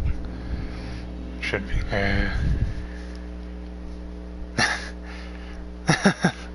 Hello, Willow. I don't know if you caught what I was saying a minute ago, but next stream, which I believe should be Thursday technically, should be the last Dark Souls 2 stream. Because I'm at the end of playthrough 2 right now, and I only have to kill like 4 or 5 bosses to be done with playthrough 3. Technically. I'm gonna finish it out, but yeah.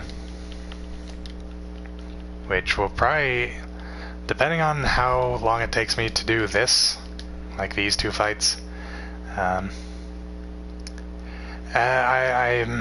going to, after this one, like this stream series ends, I'm going to do like a little short PvP video and just ask like what people would like to see. I'll like ask people to leave comments of what games out of the couple that I offer for me to play next. I know 2 that are on the table, which are ones you recommended to me, would be to start over in Nier Automata or in Final Fantasy 15 and just play through those. I could also do Dark Souls 3, even though I really don't want to, although I wouldn't have anything specific in mind for that one.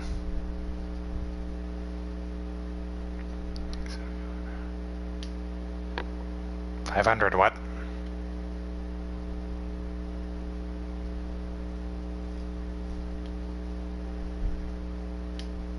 Oh, games. Well, yes, I do have quite a few games, but I also have quite a few games that probably wouldn't make for good stream games. Because I've got like a lot of games that are maybe like, I don't know, some you play 30 minutes and then you're done, or maybe like 2 hours. I might be able to get like 1 stream, maybe 2 at most, out of some of those. So, I'm thinking about games that I could like go for a reasonable amount of time.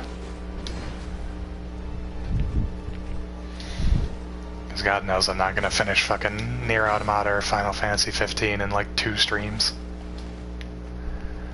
That shit's going to take a while. But that's kind of the point, you know. Just getting in something that lets me have a consistent thing to play over a long period of time.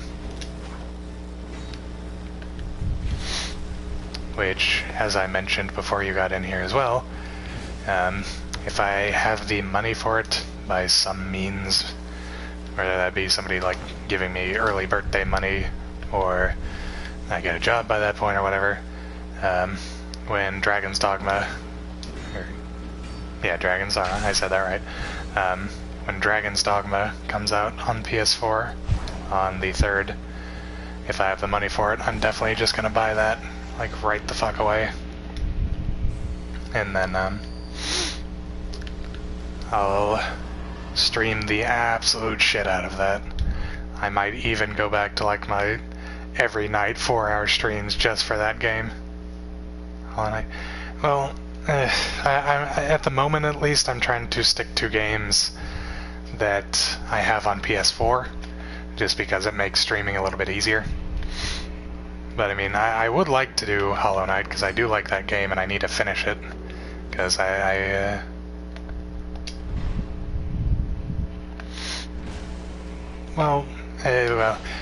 guess it'd be a first impression for people who haven't seen the game before. God knows it's not going to be my first impression for Dragon's Dogma, because in like the past week alone, I've played at least 60 hours of that one game. Ah, damn it. Oh.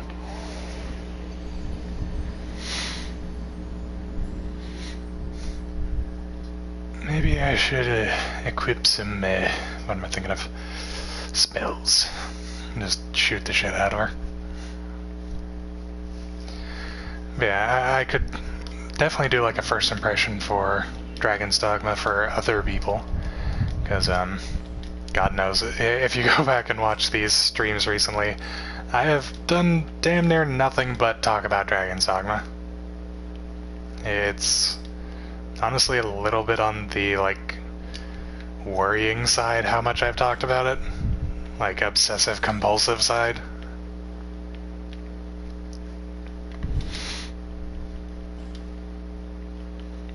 I mean, it's just such a good game. Like, it is, without a doubt, one of my favorite games. And I'm still really annoyed that we don't have the MMO in America yet.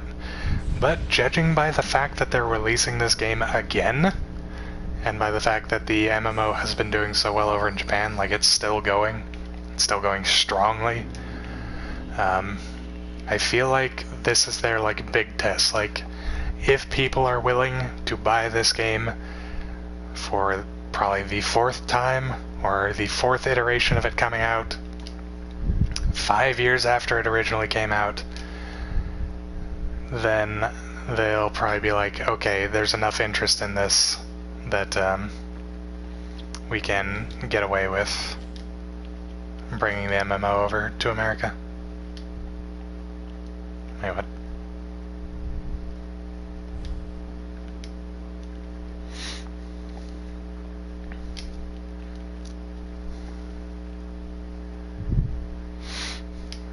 Actually, I can... Well, I mean, I can leave that on because it does the same thing, but I can swap this so I can have my shield out and get the bonus stats. But yeah. I'm hopeful, I'm cautiously hopeful that we will be seeing Dragon's Dogma Online come to America after the release of this new version. And if we don't, I'm just going to be incredibly sad, just in general, about everything.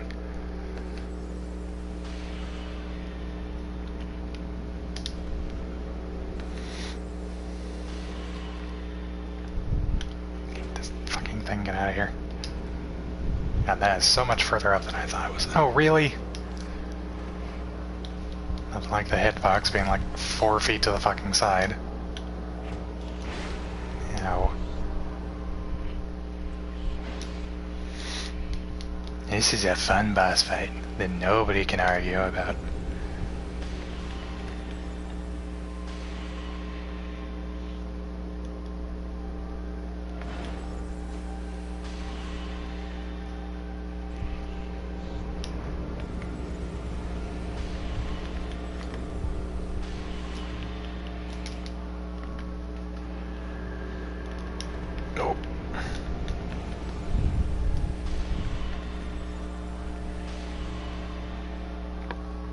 Come on, do one more. Or you can do that. There we go.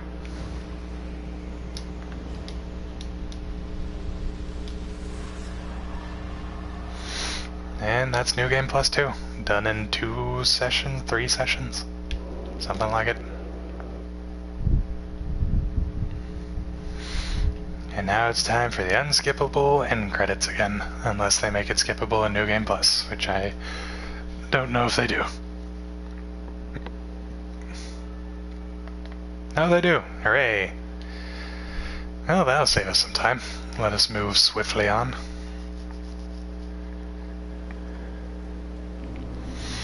Alright, while I have souls, I'm gonna go buy up a bunch of boss armors from Mahlin, whatever the fuck the name is. What does?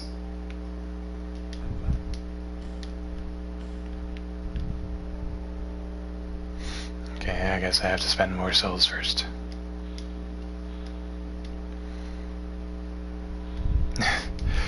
Well, at least luckily you only had to do that through the first one.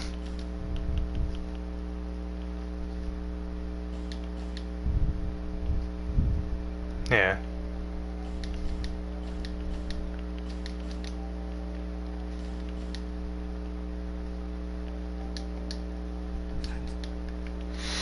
Okay, you should sell the other boss armors now, I believe.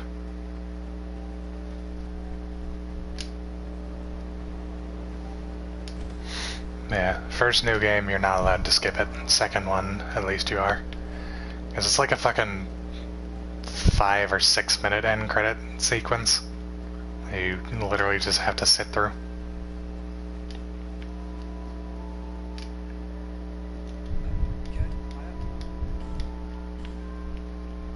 Ooh, the butterfly armor.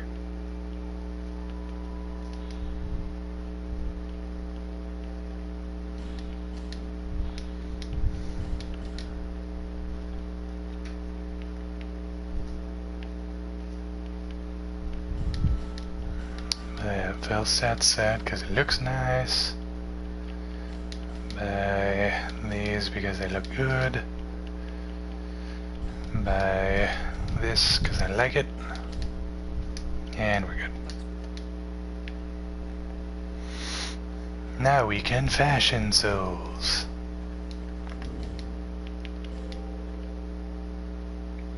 Except I don't have the weight to wear this entire set that I want to wear, but fuck it.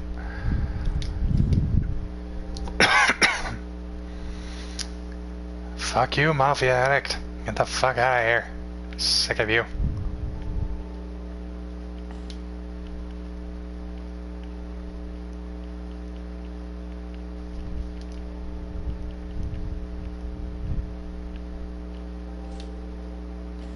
Yeah, that doesn't look good.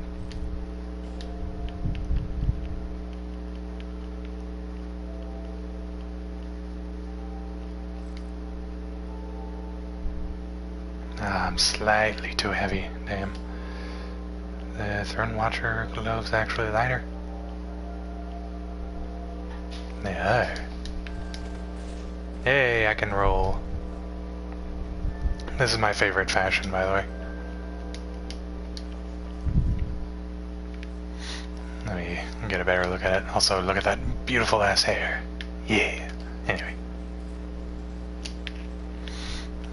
Yeah, this is by far my favorite set, like, Fashion Souls combination. Gonna use a torch just so it's more visible.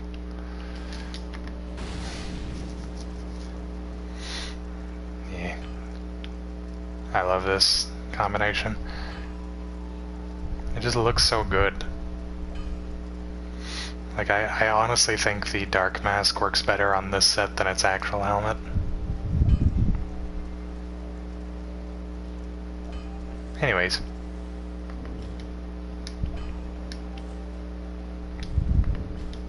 Oh.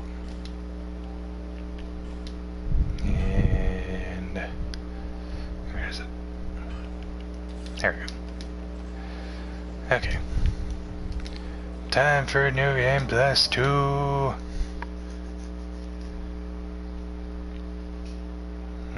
I dicked around a little bit too much. I don't think I'm gonna be able to make it to Dragon Riders again, unless I'm just real fast about it.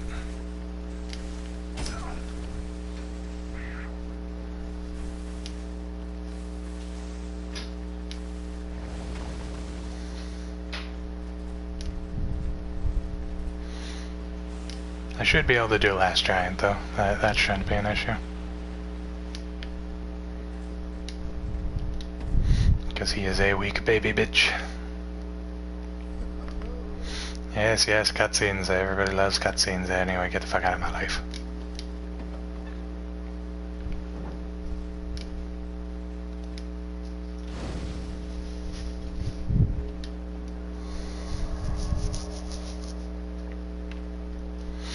Okay. Let's just run through here as quick as we can and get the fuck out.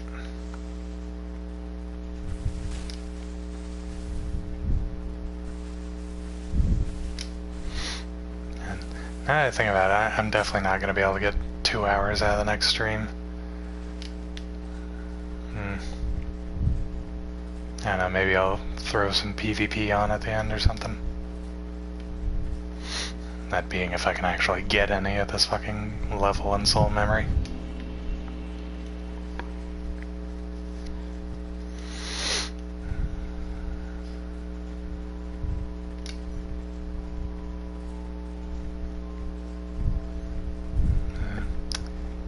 I guess, Willow, if you are still here, I'll ask, what would be your vote for the next stream game?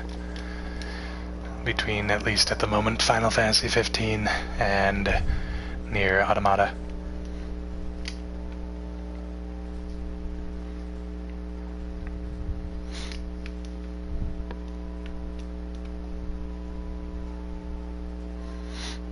Like I said, unless I can get the money to buy Dragon's Dogma when it comes out again, those are the two main options.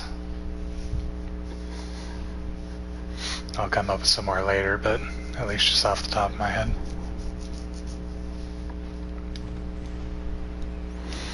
Nier Automata? Okay. Well, we have one vote for that at least. We'll see what else gets voted for, voted on.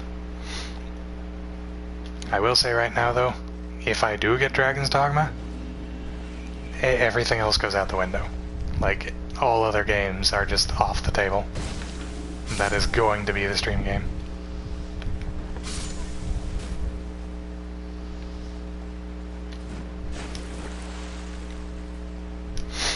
Well, that would definitely be a good one for you to experience then. Because, yeah, it is...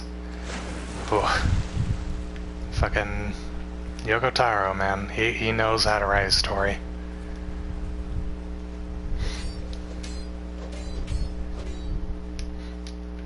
Not to mention it.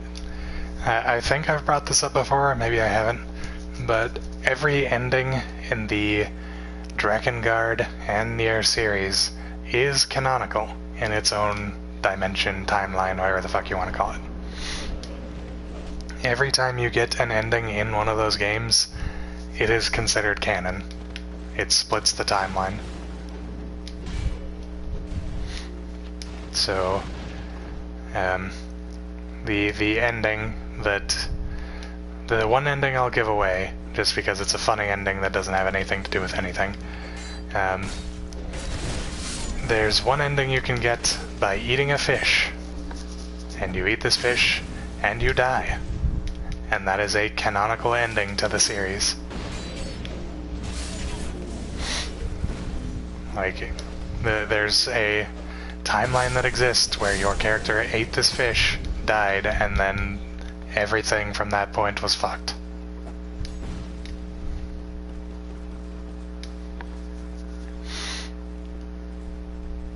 That is a legitimate thing.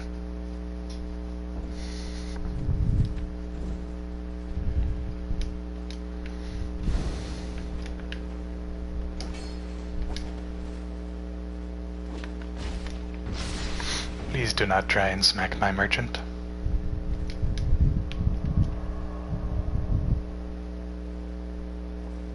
Yep. Like, the easiest way to explain it really is there's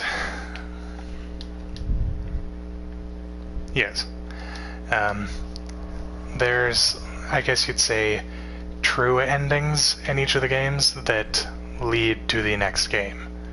So, for example, I believe it's ending E in the first Drakengard is the one that leads to the events of the original Nier. And then it's, I believe, once again, ending E, unless there's only D in that one, but it's either D or E in Nier that leads to the events of Nier Automata. So, it's stuff like that. And then I think it's ending D in Drakengard 3 that leads to the events of Drakengard 1, because Drakengard 3 is a prequel. So there are like true endings to all of them, but each one actually exists in its own timeline. Because it's ending E in Drakengard 1 that introduces the fact that timelines exist in the first place. Or, like, different universes or dimensions or whatever you want to call it. Because ending E of Drakengard 1 is your main character and their dragon are fighting this giant sky demon bitch, whatever the fuck she is, I forget. And they end up, like, ripping through the fabric of the universe, and they end up being transported into our universe, into Tokyo. And then, because of that, because of the introduction of magical beings into a non-magical world, and their death, subsequently, because the Japanese military fucking bombs them out of the sky. But due to the introduction of magic into the non-magical world, and the death of said creatures, which ends up with the giant demon queen, whatever she is, her body like breaks into salt, basically, and just spreads through the wind. That brings about what is known as the white chlorination disease, which is basically magic infecting a non-magic body, and the non-magic body not being able to process it correctly. So it ends up where the person infected ends up just crumbling into salt. But, excuse me. And because of this, there starts research on Project Gestalt. Or, depending on which version of the game you're playing, I think it's referred to as Project Replicant in the Japanese version. Or is that the American version? One of the versions, there's Project Gestalt and there's Project Replicant. Anyway, actually I think they're both in the same game, but they do different things. So, there's two projects at work, which is, I forget the order of which they are, but there's the project based around removing the human soul from the body, because that's the only thing they could figure out to, I guess, save people from the white chlorination, because there's no known cure to actually just stop the symptoms. So they developed a program to take the human soul out of its body, to be put in kind of a stasis until the other project, which is to create the... Actually, that's what it is. The other project is to create the replicants. The one to remove the soul is Gestalt. Project Replicant is basically making androids, or like basically robot bodies, that the souls of the people... Oh, right, I forgot about that. The souls of the people can be transferred into, so that after the white chlorination has killed off all of humanity and has nothing left to infect and eventually dissipates, their souls can be transferred back into these new replicant bodies so that they may go on and continue living their lives as they would have normally. And I guess, spoilers for original Nier here. Something goes wrong with the project, which ends up leading to all of the gestalts being trapped in their containment or whatever it was. I'm probably getting that wrong slightly, but the gestalts are not able to get back into their replicant bodies, and the replicants, which are these androids, or they're synthetic beings. I don't know if they're specifically androids in the original Nier. These androids or replicant beings end up developing like their own consciousness. They end up becoming sentient, and then they believe that they are the original, and they don't know that they are replicants. They don't know that they are just falsified beings, and they go about living their lives as if they were just, normal people. And at the end of the game, you figure out that the enemies that you have been fighting, these, I forget what they're actually called in game, but these enemies that you have been fighting, these like shadowy creatures, are actually the gestalts of the original humans, the souls that had been removed from the bodies, are the enemies that you have been fighting throughout this entire time, and they don't realize that they're not humans themselves, and they look at you as if you're the monster. And you get more insight into this through one of the characters being Kaine, because she is actually possessed by one of these gestalts, and it talks to her in her head and gives her the ability to actually hear what the other gestalts are saying. So once you get to the part of the playthrough where you get more insight into her character, you learn that these things that you have been killing this entire time, these things that you thought were monsters, are actually the original human beings, and you are the monster. You have been killing these humans who are just trying to reclaim their bodies, just trying to go back to their normal lives as they were promised. And the big kicker, spoilers for the end of the game here, the big bad of all the gestalts, the one that's leading all of them, the one that's controlling basically the hive mind, is actually the gestalt of the main character, the actual human soul that belongs to the replicant body of the person you play throughout the game. And the reason he steals your main character's daughter at the beginning of the game, or like partway through, like maybe a third or something, at some point earlier on he steals your main character's daughter, is because that's his daughter. That's the replicant of his daughter. So he's basically stealing her just because, he wants his child back. He's been in this weird, ethereal state for all these years, and now he finally sees what looks to be his child again. So he does everything he can to get her back. And then you kill him. You kill him dead.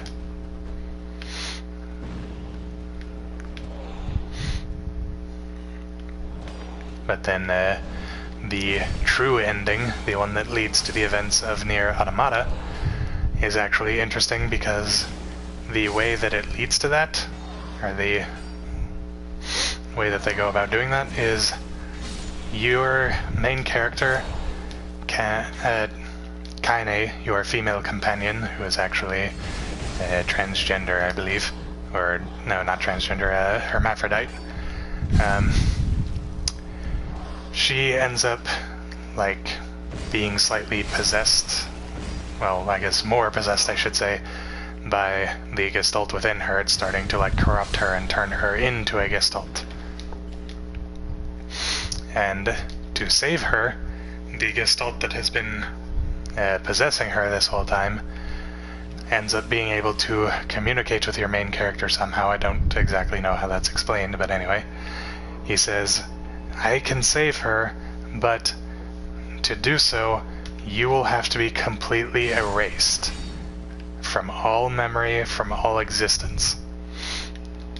So if you do that, Kaine is saved, and she is left with your daughter. I think her name is Yona. But neither of them remember who you are, how they got there, or what has happened previously. And the only thing left of you is the flower you got for Yona because it's one of her favorites. And in doing this, after the final cutscene plays, it actually completely wipes your save data. Every bit of your save data gets deleted.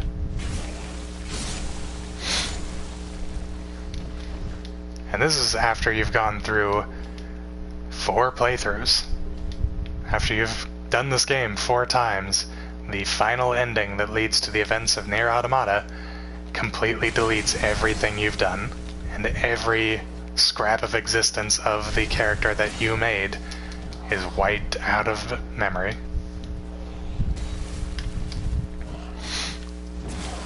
Yoko Taro games are fucking wild, man. They are a roller coaster start to finish. Just when you think you know what's going on, you get told, no, you have no fucking idea what's happening.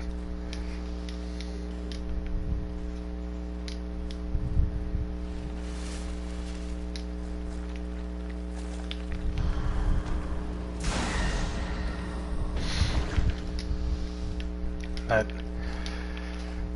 yeah, there's you some Drakengard and Nier lore, considering, at least at the moment, that's the only vote for the next game after this. We have beat Last Giant, we've gone to here, and I think I'm going to go ahead and end the stream for tonight, just so I have a little bit more stuff to do next stream, so I can stretch that closer to a 2-hour mark. And yeah, there's some lore for a very, very amazing series of games that you should all go out and play right now. What the fuck are you waiting for? Go buy it. Go play it. Do the same thing with Dragon's Dogma. Just go spend all your money on these games that I'm recommending, because I think they're good, and I think you should think they're good. Anyway. I hit the wrong button there. Thank you everybody so much for watching. Thank you to Willow for coming in and keeping me company towards the end. Thank you to Zombie for stopping in early, and especially for all the compliments. They were very nice. Thank you very much. Absol, I'm sorry I got Mike confused with somebody else, and Mike, again, I apologize to you directly. Mafia Games, get the fuck out of my stream, stop posting your goddamn bullshit. And I will see you all Thursday night, or Thursday morning, more accurately, to finish out this stream, and then we'll figure out what we're doing from there. Good night, everybody. I attacked a wall.